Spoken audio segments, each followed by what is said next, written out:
Assalamu alaikum dear student. Myself Muhammad Rafiz Ajmal, subject specialist biology. Bismillahirrahmanirrahim. Chapter number 4, Cells and Tissues.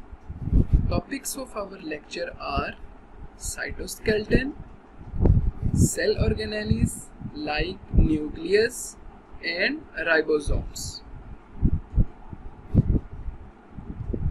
Learning objectives. By the end of lesson, student will be able to learn about what is cytoskeleton, types of cytoskeleton, cell organelles, what is nucleus, its structure, composition and its functions, what is ribosomes, composition and functions. Cytoskeleton. Cytoskeleton means, cyto means cell and skeleton mean framework. So cell का framework क्या कहलाता है? Cytoskeleton कहलाता है. Cytoskeleton is a network of microtubules and microfilaments. Cytoskeleton किससे मिलके बना होता है? माइक्रोट्यूब्यूल से और माइक्रोफिलामेंट से. Microtubules are thick and made of tubulin protein. Microtubules वो साइज में थिक होती हैं और ट्यूबुलिन प्रोटीन से बनी होती हैं. माइक्रोट्यूब्यूल की अगर हम फंक्शन को देखें, microtubule used by cells to hold their shape. Function क्या है माइक्रोट्यूब्यूल्स का? कि सेल की शेप को मेंटेन करना, होल्ड करना माइक्रोट्यूब्यूल्स का काम है. These are also major component of cilia and flagella. Major component है लोकोमोटरी organ का. किन किन के मोटरी organ? cilia और flagella. अगर हम इस पिक्चर में देखें तो ये एक प्रोटोजोन है पैरामेशियम, जिसके सराउंडिंग लोकोमोटरी organ मौजूद हैं cilia. अब ये हेल्प किस में करते हैं? इसको लोकोमोशन में.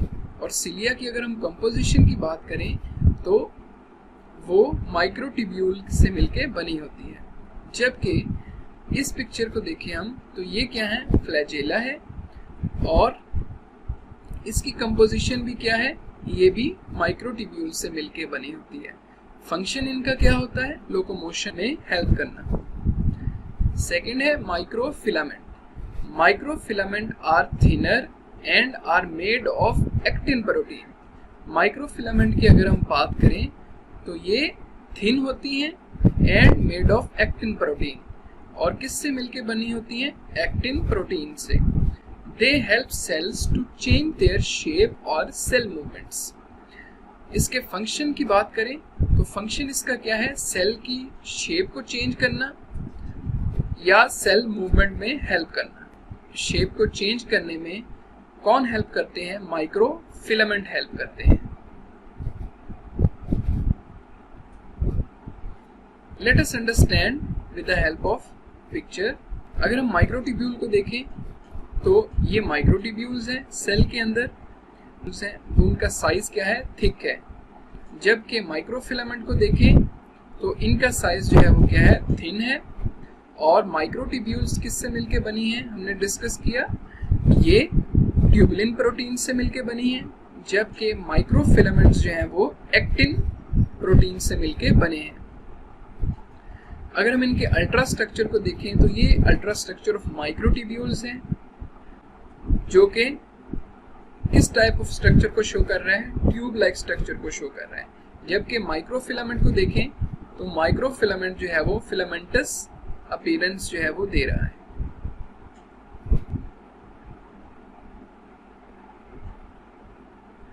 Cell organelles. Organelles are small structure within the cells that perform dedicated functions.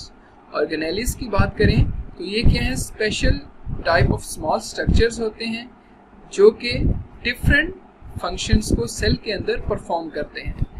There are about dozen type of organelles commonly found in eukaryotic cells. अगर हम यूकैरियोटिक सेल की बात करें तो बहुत सी डिफरेंट organelles प्रेजेंट होती हैं जो कि अपने स्पेसिफिक टास्क और स्पेसिफिक फंक्शंस को सेल के अंदर परफॉर्म करती हैं, जैसे कि important cell organelles nucleus, mitochondria, Golgi complex, ribosomes.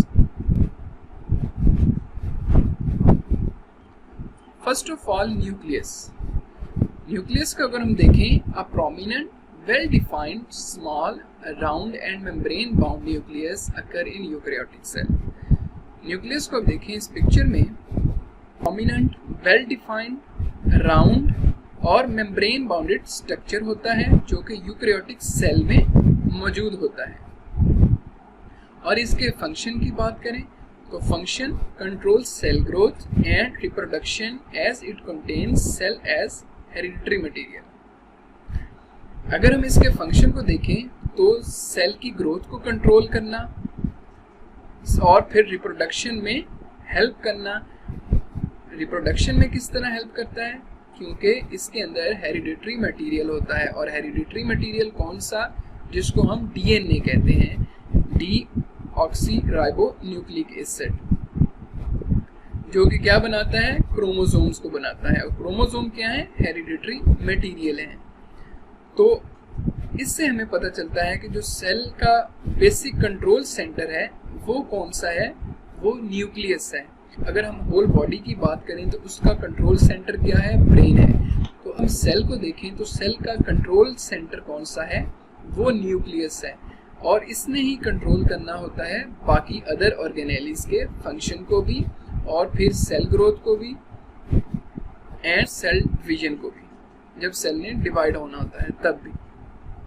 सो हम इसको कह सकते हैं कि न्यूक्लियस जो है वो ब्रेन ऑफ द सेल है। Location in animal cell it is present in the centre. Animal cell की बात करें, एक सिंपल एनिमल सेल को शो करवाया गया है डायग्राम में। तो एनिमल सेल में जो न्यूक्लियस है वो सेंटर में मौजूद होता है, जबकि in plant cell, in mature plant cell, due to the formation of large central vacuole it is pushed to side. अगर हम मैच्योर प्लांट सेल की बात करें तो लार्ज वैक्यूल की प्रेजेंस की वजह से जो न्यूक्लियस है वो एक साइड की तरफ हमें नजर आता है। तो ये पोजीशन है, लोकेशन है किसकी, न्यूक्लियस की, in animal cell and in plant cell.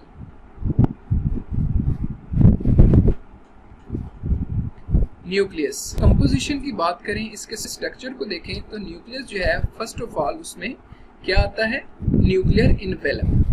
Nucleus is bounded by a double membrane known as nuclear envelope. Nucleus को देखें हम तो वो मेम्ब्रेन बाउंडेड ऑर्गेनेली है। इससे मुराद क्या है कि इसके जो आउटर मोस्ट स्ट्रक्चर है, आउटर मोस्ट लेयर है, वो सराउंड होती है किससे, मेम्ब्रेन से, और उस मेम्ब्रेन को क्या कहते हैं हम, न्यूक्लियर इनवेलप कहते हैं, जो कि क्या है, मेम्ब्रेनियस स्ट्रक्चर है। It contains many small pores that enable it to act as a semi-permeable membrane. Nuclear envelope को देखें हम, contain many small pores, बहुत से small pores को contain करता है, जिसकी वजह से ये जो membrane है वो क्या है, semi-permeable membrane कहलाती है। Semi-permeable membrane से क्या मुराद है, Semi-permeable से मुराद कि ये कुछ मटेरियल को तो अपने अंदर से पास होने देती है और कुछ मटेरियल को अपने अंदर से पास नहीं होने देती। Nucleoplasm. Inside the nuclear envelope, a granular fluid called nucleoplasm is present. Nucleus के अंदर देखें तो न्यूक्लियर इन्वेलप के बाद कौन सा सेकंड स्ट्रक्चर आता है, न्यूक्लियोप्लाज्म आता है। न्यूक्लियोप्लाज्म क्या है, ग्रेनुलर फ्लूइड स्ट्रक्चर है which comes after the nuclear envelope. अब इसके न्यूक्लियोप्लाज्म को देखते हैं, इसके अंदर क्या क्या मौजूद होता है।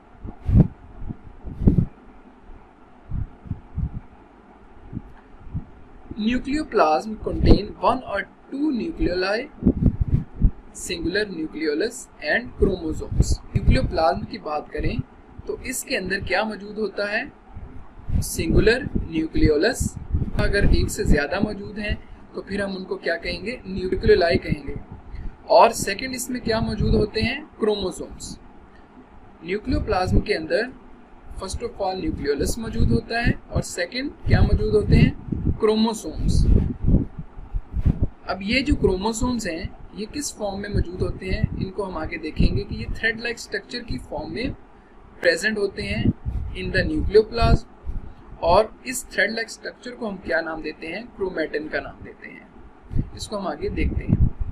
Nucleoli, nucleolus is a dark spot and it is the site where ribosomal RNA are formed and assembled as ribosomes. Nucleolus are also called factory of ribosome.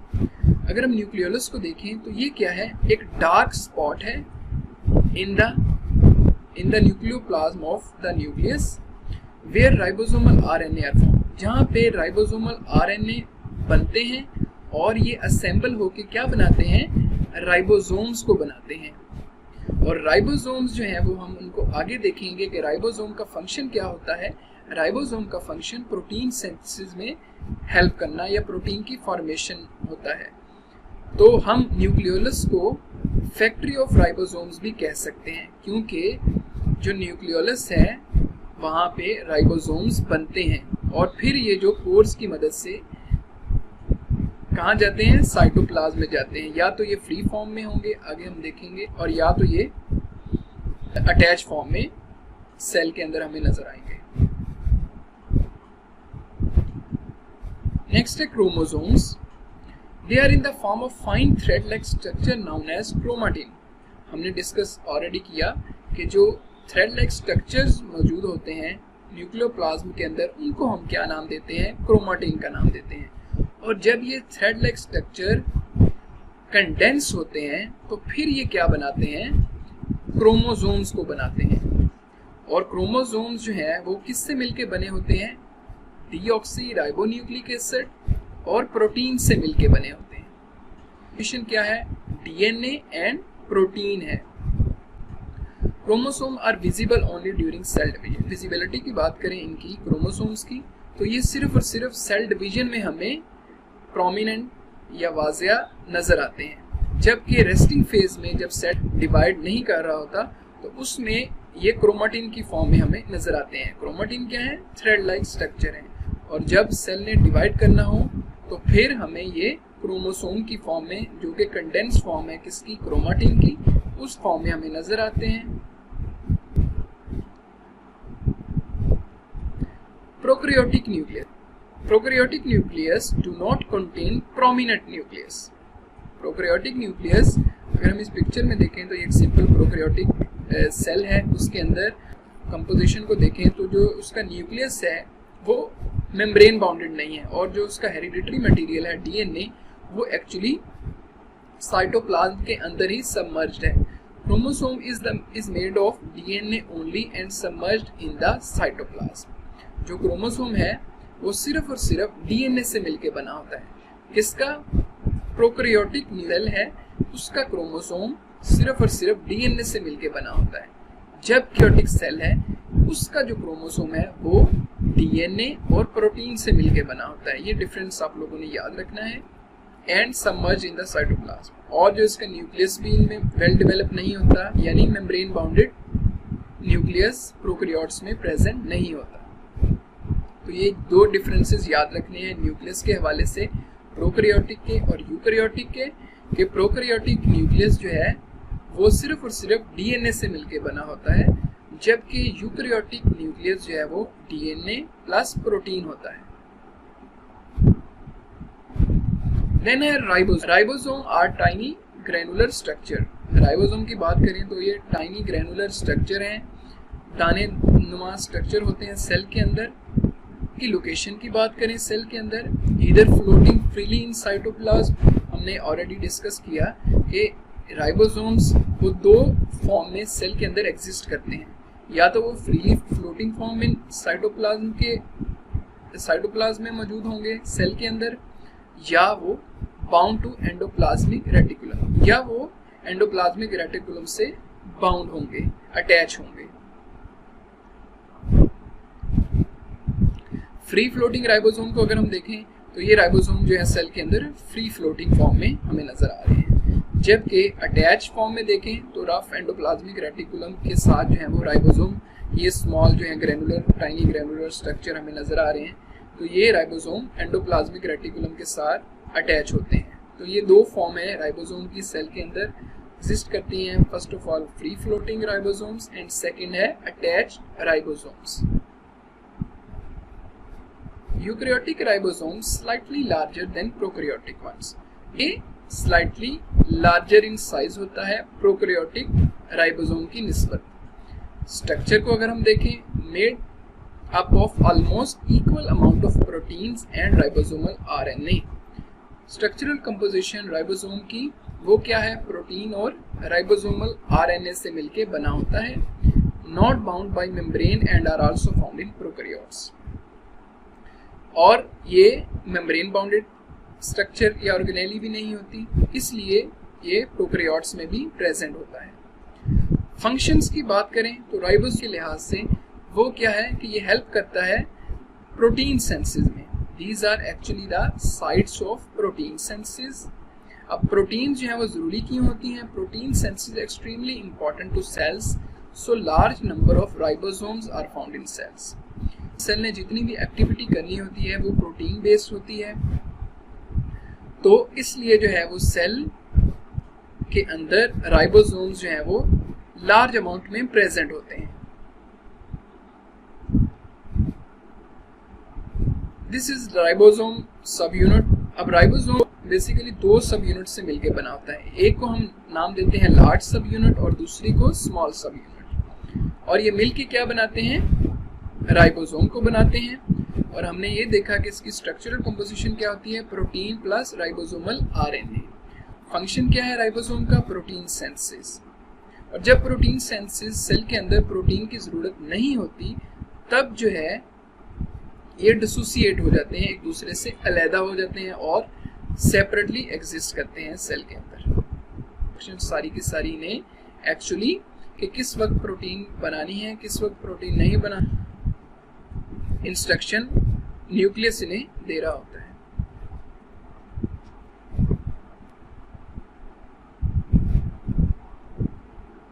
ये डिफरेंट इसकी ऑर्गेनेलीज हैं। ये सेंटर में न्यूक्लियस है, उसके बाद reticulum, endoplasmic reticulum, फिर Golgi apparatus, lysosome वगैरह।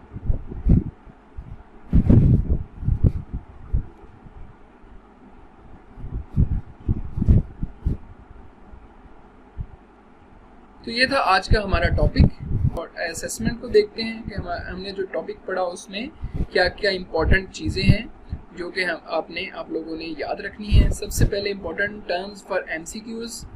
Microtubules are made of tubulin protein. Microtubules tubulin protein से मिलकर बनी होती है, जबकि microfilaments are made of actin protein. Then है due to the presence of large central vacuole, nucleus is pushed on one side in plant cell. Large central vacuole किस में होता है? प्लांट सेल में। और इसी की वजह से न्यूक्लियस जो होता है प्लांट सेल का वो एक साइड पे होता है। The granular matrix present in the nucleus is called nucleoplasm. जो ग्रेनुलर मैट्रिक्स न्यूक्लियस में प्रेजेंट होता है उसको हम क्या कहते हैं? न्यूक्लियोप्लाज्म कहते हैं। Nucleus is bound by a double membrane known as nuclear envelope. अब जो न्यूक्लियर मेम्ब्रेन जो होती है न्यूक्लियस के सराउंड, जो कि डबल मेम्ब्रेन स्ट्रक्चर है, उसको हम क्या कहते हैं? Nuclear envelope. Chromosomes are visible only during cell division. Chromosome की बात करें तो ये सिर्फ और सिर्फ विजिबल किस स्टेज में होते हैं? जब सेल ने डिवाइड करना हो। और जब सेल रेस्टिंग फेज में होता है तब ये किस फॉर्म में होते हैं? क्रोमाटिन की फॉर्म में सेल के अंदर मौजूद होते हैं।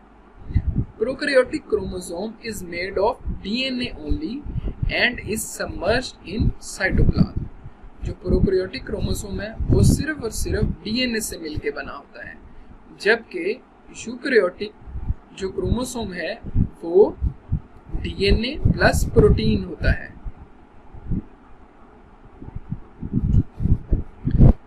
नाउ अब हम इंपॉर्टेंट शॉर्ट और लॉन्ग क्वेश्चंस देख लेते हैं। जो हमने टॉपिक पढ़ा उसमें इंपॉर्टेंट शॉर्ट और लॉन्ग क्वेश्चन कौन कौन से हैं। First of all, what are microfilaments and microtubules and write their functions. ये क्वेश्चन ऐसे भी पूछा जा सकता है आपसे कि माइक्रोफिलामेंट और माइक्रोट्यूब्यूल्स क्या हैं, या उसके फंक्शन बताएं, या सिर्फ और सिर्फ माइक्रोफिलामेंट का पूछा जा सकता है उसके फंक्शन, या माइक्रोट्यूब्यूल्स अकेले या उसके फंक्शन। तो क्वेश्चन जो है वो किसी भी तरह आ सकता है आपसे। Define nucleolus and it's functions.